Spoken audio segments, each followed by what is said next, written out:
بسم اللہ الرحمن الرحیم۔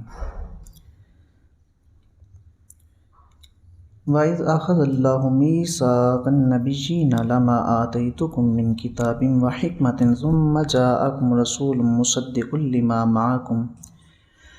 لَتُؤْمِنُنَّ بِهِ وَلَتَنصُرُنَّهُ۔ وَإِذْ أَخَذَ اللَّهُ، اور جب اللہ تعالیٰ نے اخذ لیا، عہد لیا، میثاق النبیین یعنی اللہ رب العزت نے جب نبیوں سے یہ عہد لیا، لما آتیتکم من کتاب وحکمت ثم جاءکم، یہ کہ میں تمہیں کتاب دوں گا، حکمت دوں گا، اور پھر تمہارے پاس آئیں گے رسول مصدق لما معکم، وہ رسول جو تصدیق کرنے والے ہوں گے جو کچھ بھی آپ کے ساتھ ہے، یعنی آپ کی شریعت کا، آپ کی نبوت و رسالت کا اور آپ کی کتاب کی وہ تصدیق کرنے والے ہوں گے۔ لَتُؤْمِنُنَّ بِهِ وَلَتَنصُرُنَّهُ، تم ان پر ایمان لانا اور ان کی مدد کرنا۔ اس کی دو تفصیلیں ہیں۔ ایک تفصیل یہ ہے کہ اللہ رب العزت نے عالم ارواح میں تمام انبیاء کی روحوں سے یہ عہد کیا کہ آپ نے میرے محبوب صلی اللہ علیہ وآلہ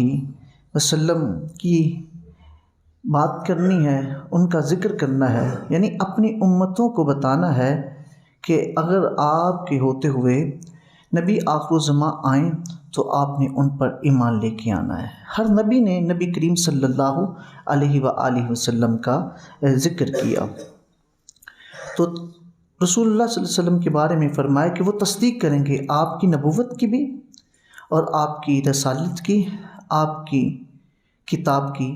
وہ تصدیق کرنے والے ہوں گے، تو تم نے ان کی مدد کرنی ہے۔ تو اس سے مراد کہ نبیوں نے اپنی امتوں کو بتایا کہ ہم نے عہد لیا ہے، ہم نے یہ وعدہ کیا ہے کہ ہم ضرور نبی کریم صلی اللہ علیہ وسلم کی مدد کریں گے، تو اگر آپ کے ہوتے ہوئے وہ آ گئے تو اے قوم، اپنی امت کو ہر نبی نے بتایا کہ تم نے ان کی ضرور مدد کرنی ہے۔ اس سے پیچھے شروع سے لے کے اب تک سورہ آل عمران میں یہود اور نصارہ یعنی عیسائیوں اور یہودیوں کے بارے میں ذکر کیا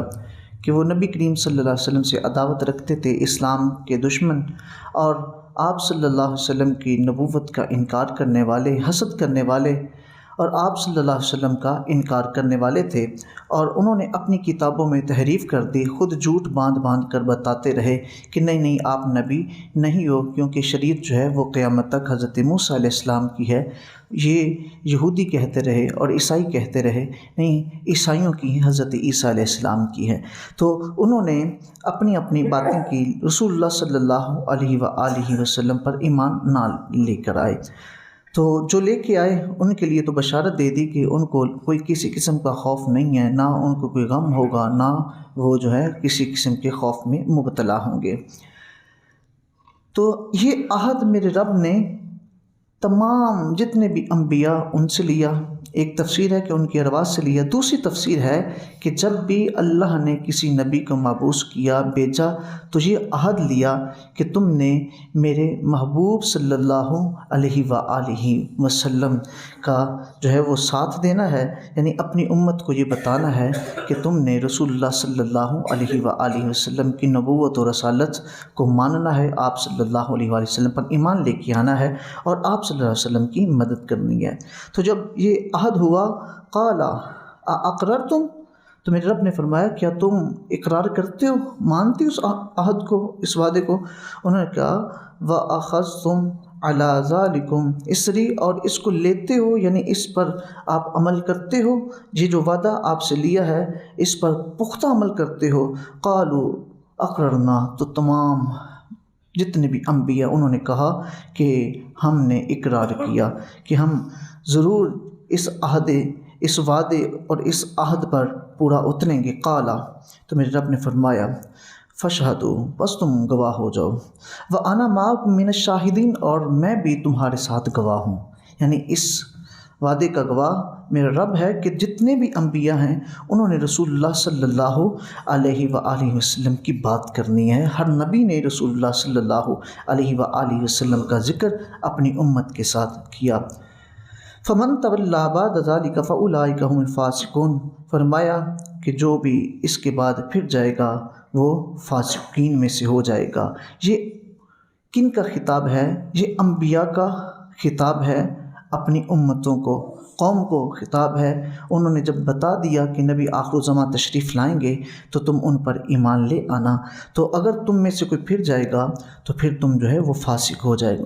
کیونکہ کثرت سے ان کی کتابوں میں رسول اللہ صلی اللہ علیہ وآلہ وسلم کی آمد کا ذکر موجود تھا۔ تو میرے رب نے فرمایا افغیر دین اللہ یبغون وَلَهُ أَسْلَمَ مَنْ فِي السَّمَاوَاتِ وَالْأَرْضِ طَوْعًا وَكَرْهًا وَإِلَيْهِ يُرْجَعُونَ، فرمایا کہ وہ کون سا دین ہے جو وہ تلاش کرتے ہیں دین اسلام کے علاوہ، وَلَهُ أَسْلَمَ مَنْ فِي السَّمَاوَاتِ وَالْأَرْضِ، اس کے لیے تو یعنی دین اسلام کے لیے تو جو کچھ بھی آسمانوں میں ہے زمینوں میں ہے، فرمایا وہ تو سب کچھ جو ہے وہ اس کی اطاعت میں اس کے آگے جھک گیا ہے، دین اسلام کے آگے، طوعا و کرہن، خوشی میں بھی غمی میں بھی، خوشی ناخوشی دونوں، ہر حالت میں انہوں نے دین اسلام کو قبول کیا، کہ انہوں نے آسمان والوں نے بھی اور زمین والوں میں بھی، وَإِلَيْهِ يُرْجَعُونَ، اور اسی کی طرف لوٹائے جائیں گے۔ دعا ہے کہ اللہ تعالی ہم سب کو قرآن و حدیث کی فقاہت عطا فرمائے۔